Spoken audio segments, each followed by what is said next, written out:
Extrait du livre MK par Alexandre Le Breton. Extrait de l'annexe numéro 1, Traumatisme et dissociation dans la mythologie maçonnique. Extrait du livre Terror, Trauma and the Eye in the Triangle de Lynn Brunet, un livre publié en 2007.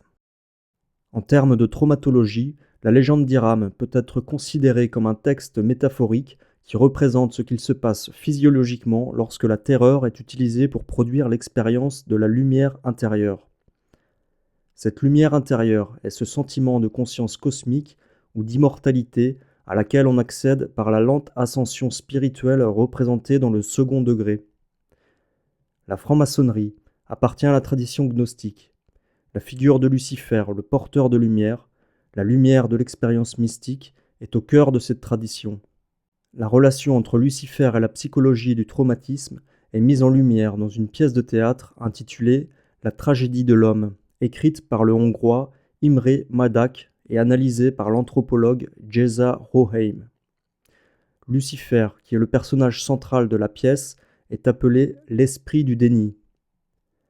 Dans cette pièce, Lucifer invite Adam à voler dans l'espace, c'est-à-dire à se dissocier de la réalité, afin d'échapper à l'écume de la vie terrestre.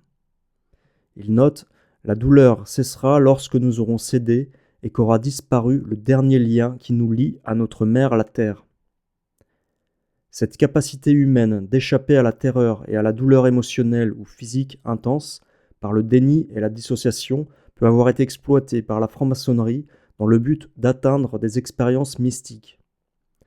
En interférant dans le processus cérébral par un trauma physique ou psychique, choc, terreur, hypnose, l'esprit peut subir un dérèglement de la notion du temps et éprouver un sentiment d'intemporalité.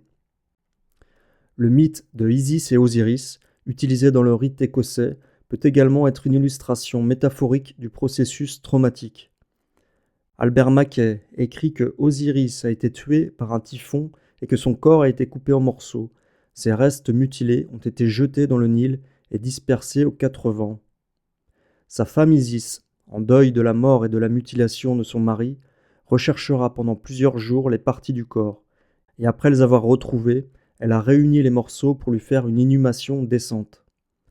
Osiris, ainsi restauré, est devenu une des principales divinités égyptiennes, et son culte s'est uni à celui de Isis, afin de former une déité fécondante pour la fertilisation de la nature.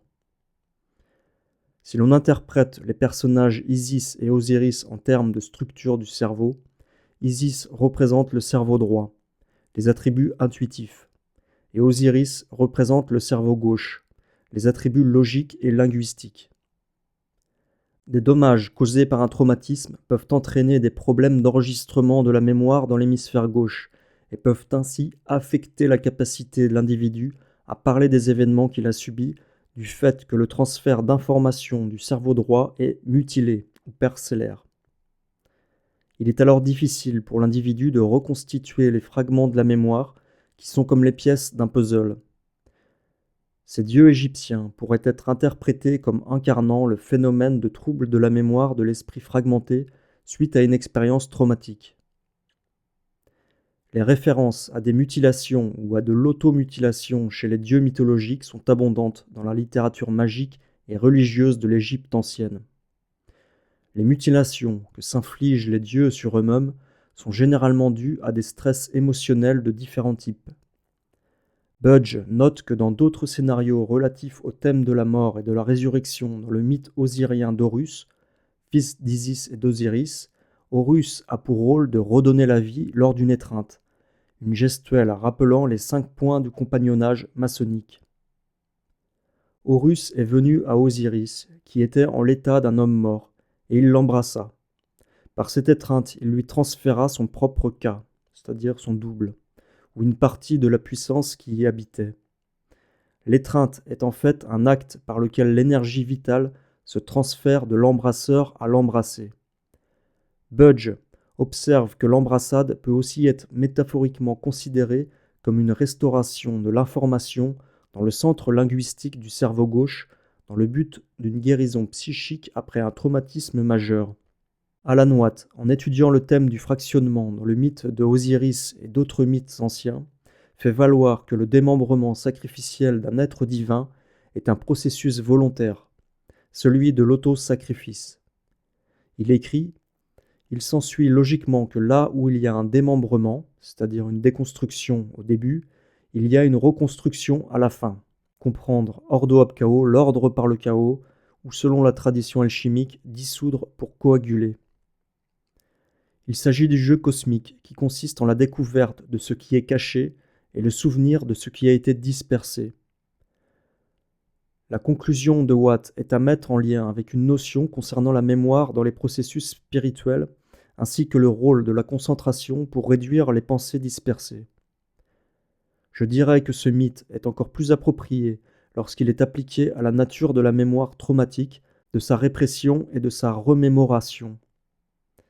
Le franc-maçon Leadbeater suggère que l'initiation, dans sa forme la plus pure, implique une sorte de connexion avec le divin, et c'est ce que les différents degrés maçonniques représentent. Le déchirement en fragments suggère que l'initiation nécessite une compréhension de l'utilisation de chocs afin de produire un certain état de conscience, qui, s'il est produit correctement, peut créer la sensation de ne faire qu'un avec l'univers. Un tel état de conscience est aujourd'hui considéré par le domaine médical comme un exemple d'état de dissociation.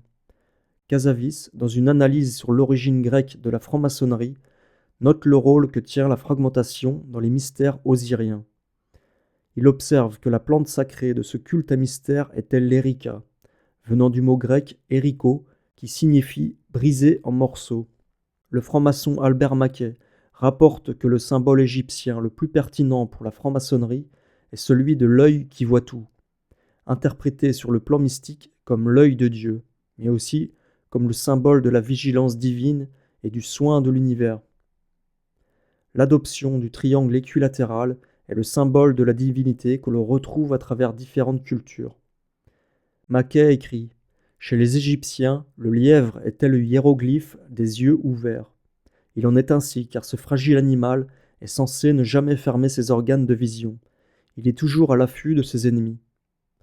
Le lièvre a ensuite été adopté par les prêtres comme un symbole de l'illumination mentale ou de la lumière mystique qui est révélée aux néophytes lors de la contemplation de la vérité divine pendant le déroulement de leur initiation.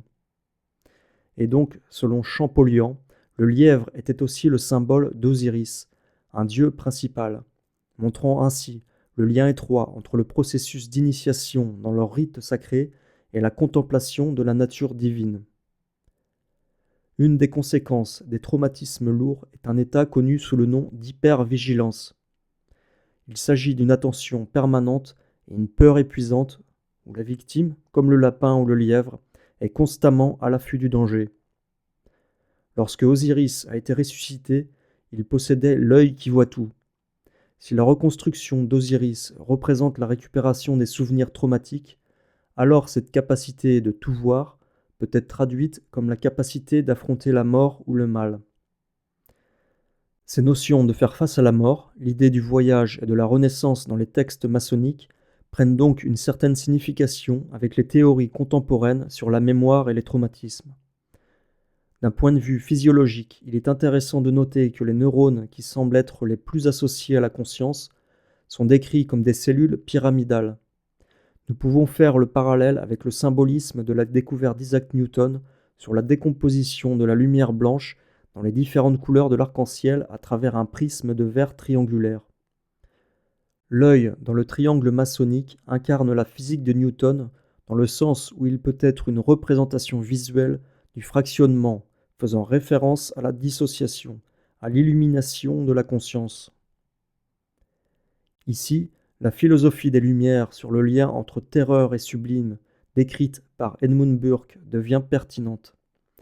Toutes les choses qui véhiculent de la terreur, dit-il, sont une source de sublime. Ils produisent l'émotion la plus forte que l'esprit est capable de ressentir. Peut-être cela fait-il écho à la recherche neurologique. L'endroit où toutes ces fonctions semblent se coordonner est appelé le système limbique, comprenant le thalamus, l'amygdale, l'hippocampe et d'autres structures. Comme le dit Pierre-Marie Ledo, tout comme les limbes de la mythologie chrétienne, le système limbique est l'intermédiaire entre le cerveau néo-mammalien du paradis et le cerveau reptilien de l'enfer. Sur le tablier maçonnique du 21e degré, le noachite ou grade prussien est un humain ailé qui tient l'index de sa main droite sur ses lèvres et une clé dans sa main gauche. Cette représentation est connue comme la figure égyptienne du silence. Dans le système maçonnique, la tour de Babel est une image liée au souvenir et à l'oubli, liée à la confusion et à la perte du langage. Selon les francs-maçons, passer devant la tour vous fait oublier tout ce que vous savez. Le personnage ailé du silence sur le tablier maçonnique du 21e degré peut aussi représenter ce processus de dissociation. L'incapacité de parler de l'expérience traumatique est représentée par l'index droit tenu devant la bouche, la main droite étant contrôlée par le cerveau gauche, le côté du cerveau qui affecte le langage. La main gauche, symbolisant l'accès au côté droit du cerveau où les mémoires traumatiques dissociées sont stockées, détient la clé d'accès pour ces mémoires. Les histoires du déluge et de la tour de Babel peuvent être interprétées comme une autre métaphore représentant le fonctionnement du cerveau au cours d'un traumatisme. Dans beaucoup d'écrits sur les traumatismes, l'expérience est décrite comme une sortie hors du corps, un phénomène lié au processus de dissociation. Un sentiment de paix est alors ressenti lorsque la personne se déconnecte psychiquement de la terreur, trouvant ainsi un moyen naturel de s'échapper. L'envol de l'âme hors du corps dans des situations traumatisantes est représenté par la libération de la colombe hors de l'arche de Noé et symbolise en termes physiologiques l'effet opioïde libéré dans le cerveau lorsque la terreur inonde le corps physique. Après le déluge, la terreur, l'arc-en-ciel, symbolisant l'identité dissociée, devient alors un symbole d'espoir parce que le flot de la terreur est oublié et que l'individu peut survivre. La vie des individus devient psychologiquement divisée après avoir connu quelque chose qui aurait pu les tuer. Dans les textes kabbalistiques, l'arc-en-ciel est également lié avec la voix du caméléon, cet animal qui change de couleur en fonction de son environnement. Cela est à mettre en lien avec le phénomène de la personnalité multiple, où l'individu est capable de s'adapter à différentes situations avec des personnalités distinctes, des alters ou fragments de personnalité.